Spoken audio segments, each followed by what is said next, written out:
And a lot of people salute you for that. I feel like that is one of the main things that makes it so nostalgic. Even having this pod is there's so many conversations where people are like, dude, growing up in the game, I got to hang out with you, Twitch, and you're keeping that. Obviously, it's not Metal Mulisha anymore, but that's what kind of sparked a whole generation of chaos and sparked the whole sport in a way. But now you're keeping that alive with DBK and your team and everything you got going on. It's cool to hear that sometimes too from like the younger dudes, like, oh, you inspired this. Cause it's like, I never really did this to inspire anyone else. I did this because like I was having fun doing it. So when I hear shit like that, I'm like, oh, fuck, that's cool. Like I did make some kind of an impact, you know? Yeah, I mean, from the outside in, I mean, a lot of people look at Metal Mulisha and think it's the most like dysfunctional era of like action sports history. It was the best era. It was the best era though. Yeah, it was the best. Like if you look at it now and you look back, it's the best stories, the best people that have like revolutionized what sport is. Look at what Deegan's doing with his family. That was the best part of like with Mulisha is like every single dude could talk as much shit as we wanted because we were winning.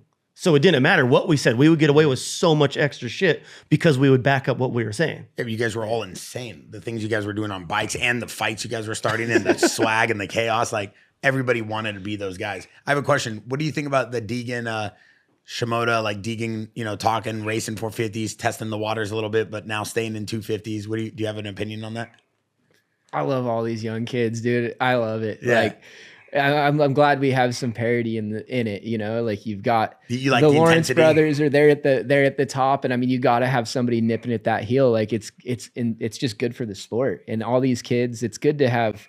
I mean, you might not like what he's saying, what Deegan's saying, but I mean, Deegan's smart. You know, like Hayden's smart, his dad's smart. They know. You think it's his doing. dad orchestrating all this? I think it probably comes. I think it probably comes fairly natural to him as well. You know? He's been around it his whole life. It comes natural for sure. What do you think about him staying in the 250s? That you think he should move up or another year? Hell no, I think it's smart. Why wouldn't you go win another championship before you move up? Because once you go up, you ain't going back.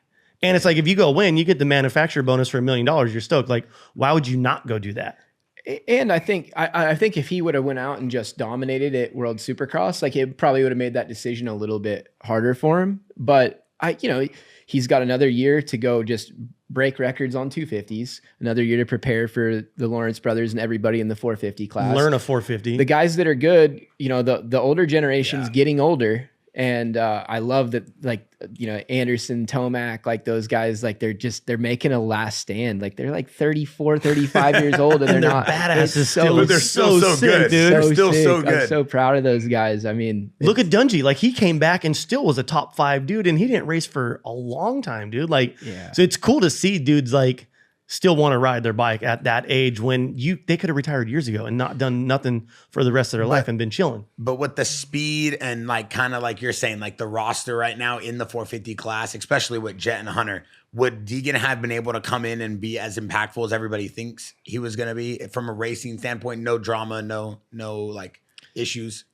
I think it's hard to ever put limits or doubt somebody that's that driven. That's my thought. Do I think he's going to win like straight out the gate? No. But when the one thing I've learned in my life is you can't limit you can't put limits on anybody else. Like there was always guys I thought, oh, that guy will never be as good as me. Yeah. When someone gets pissed off enough and they want something, they'll figure it out. Just drive. I mean, it's a good point. I didn't think about the manufacturing bonus. I didn't think about setting and breaking all those records. Now and you don't have to move up. Shimoda's out, so it's going to be a lot easier for him. I think that would have been his biggest competition. He just got hurt.